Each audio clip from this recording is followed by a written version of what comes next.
శ్రీ గురుభ్యో నమః.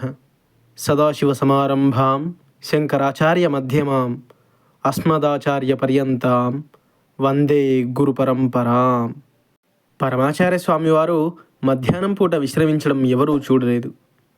కానీ స్వామివారి చివరి సంవత్సరాలలో తీవ్రమైన ఉపవాసాల వల్ల శక్తి సన్నగిల్లడంతో కొద్దిసేపు సేద తీరక తప్పని పరిస్థితి కలిగింది. మహాస్వామివారు నేలపై నారచాపపై పడుకొని భక్తులకు దర్శనం ఇచ్చేవారు. స్వామివారు అలా పడుకొని ఉండగా నేలపై పడి నమస్కారాలు చేయరాదని అక్కడున్న పరిచారకులు భక్తులకు తెలిపేవారు. స్వామివారి చర్మం చాలా సున్నితమైనది. పీచుతో నేసిన చాపపై ఎటువంటి ఆచ్ఛాదన లేకుండా పడుకోవడం వల్ల వారి వెనుక భాగం అంతా గీసుకుపోవడం భక్తుల దృష్టి దాటిపోలేదు.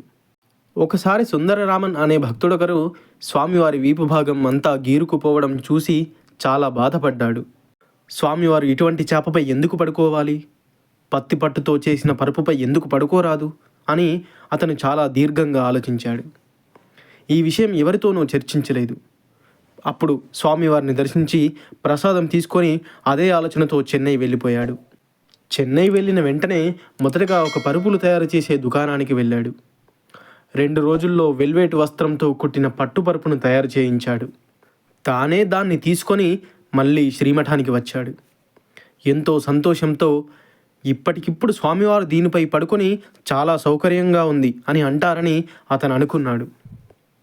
ఆ పరుపుని స్వామివారి ముందుంచాడు.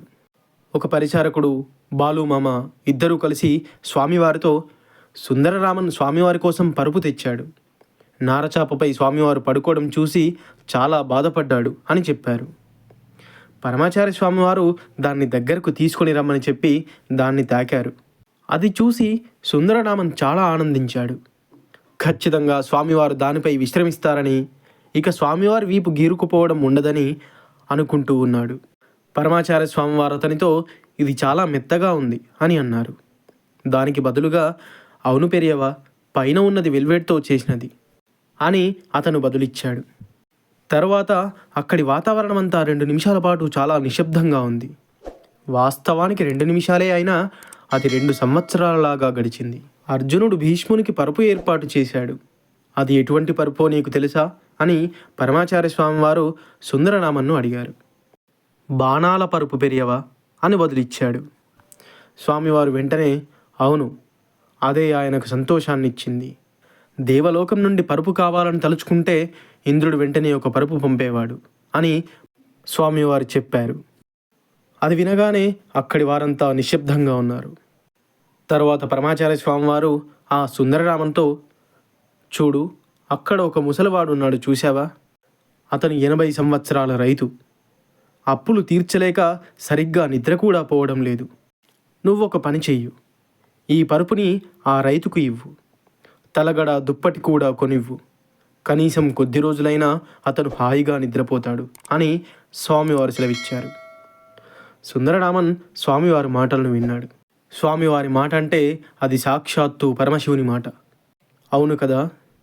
వెంటనే సుందరరామన్ తలగడ దుప్పటి కొని అన్నిటినీ ఆ రైతుకు ఇచ్చాడు. పరమాచార్య స్వామివారు కొద్దిసేపటి తరువాత సుందరరామన్తో ఇలా చెప్పారు. నారచాపతో నేను ఆనందంగా ఉన్నాను. ఆ మెత్తని పట్టు పరుపుపై నేను పడుకోలేను. అది నన్ను ఇబ్బంది పెడుతుంది. నాకు నారచాప అంటేనే ఇష్టం, వేరేవన్నీ నాకు పనికిరానివి అని సెలవిచ్చారు. మహాస్వామివారు నిరాడంబరత్వానికి మరొక రూపం. అపార కరుణాసింధుం జ్ఞానదం శాంతరూపిణం శ్రీ చంద్రశేఖర గురుం ప్రణమామి ముదాన్వహం. సర్వం శ్రీ గురు దివ్యచరణారవిందార్పణమస్తు. స్వస్తి.